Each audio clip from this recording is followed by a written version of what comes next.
Woodstock. Action. All right, sorry to interrupt you. Just want to listen to Joe Biden here speaking in Pennsylvania. The time I started as a U.S. Senator, Philadelphia brought me to the dance, man. We love you, Joe. I'll tell you what, you've been great to me my whole career. As Joe Philly, so goes the state of Pennsylvania.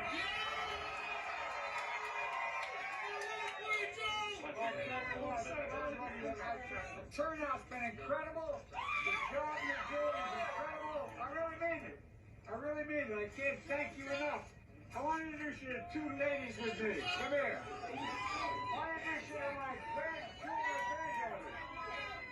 This is my son, Bo Biden, who a lot of you helped elect to the Senate in Delaware. This is my granddaughter, Natalie.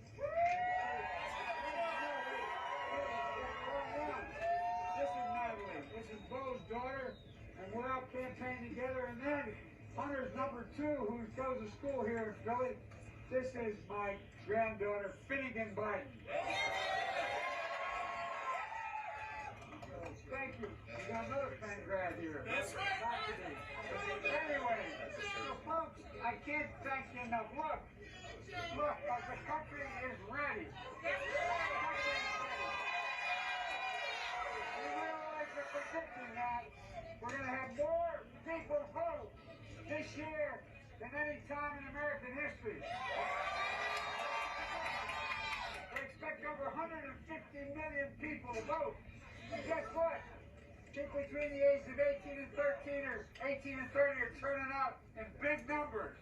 That's going to be a big deal. And by the way, you guys that understand, 54% of the vote so far is women. I tell you what. Look, the president's got a lot of things backwards. One of which is he thinks that he can decide who gets to vote. Well, guess what? The people are going to decide who gets to be president. Look, folks, I'm not going to keep you standing here long, but I want to say one thing. We have an enormous opportunity as a country. I don't mean just my being elected. We have an enormous opportunity. I want everybody to understand, the public nationwide has figured it out. Not only are we going to be able to overcome this virus by taking some smart moves, but for real, we're going to do it. But secondly, we're going to rebuild the middle class. And by the way, the middle class built this country and unions built the middle class. And thirdly, I promise you this, although I'm running as a proud Democrat, if you elect me, I'm going to be an American president. There's going to be no red states or blue states, just the United States of America. I really mean it. We're going to pull it together.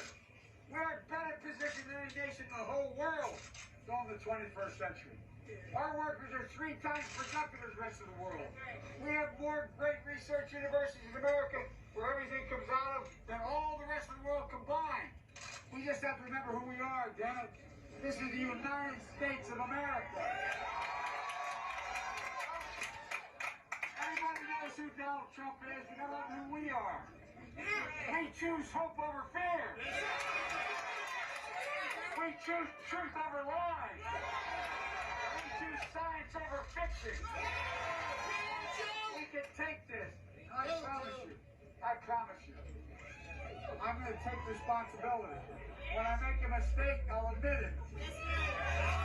But I tell you what, I promise you, I will never break my word to you. And by the way, Air Force, thanks for your service, pal. Thanks for your service.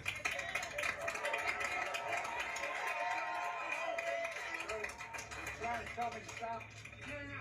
Okay, that's good. And Lonnie, back up. Last thing I'll say. The president said a lot of really not so good things.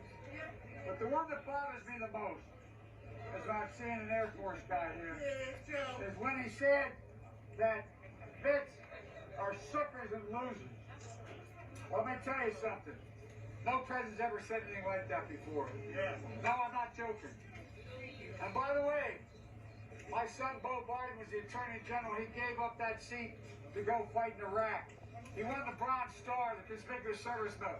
He was no loser. He was a patriot. And all who served. All who served. This guy doesn't understand. He doesn't understand sacrifice. He doesn't understand. He talks about being a tough guy and what a macho man he is. When's the last time you ever heard when a president shows up at the United Nations and the whole UN laughs at him? That's never happened before. Or when he shows up at a NATO meeting and they make fun of him. Ladies and gentlemen, that's the reason why 6 generals, commanding generals who worked for him, resigned, left, and said he wasn't fit to be commander-in-chief. Folks, I'm so happy to have you all. I tell you what, and I promise you.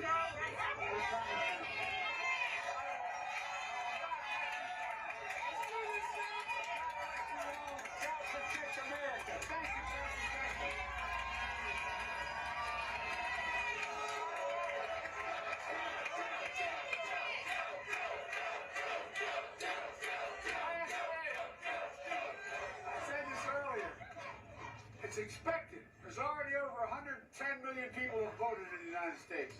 They're expecting up to 150 million, the largest turnout ever. And by the way, folks, if you haven't gotten everybody out, get them out. It ain't over till it's over, and when it's over, we're going to win Pennsylvania because of you.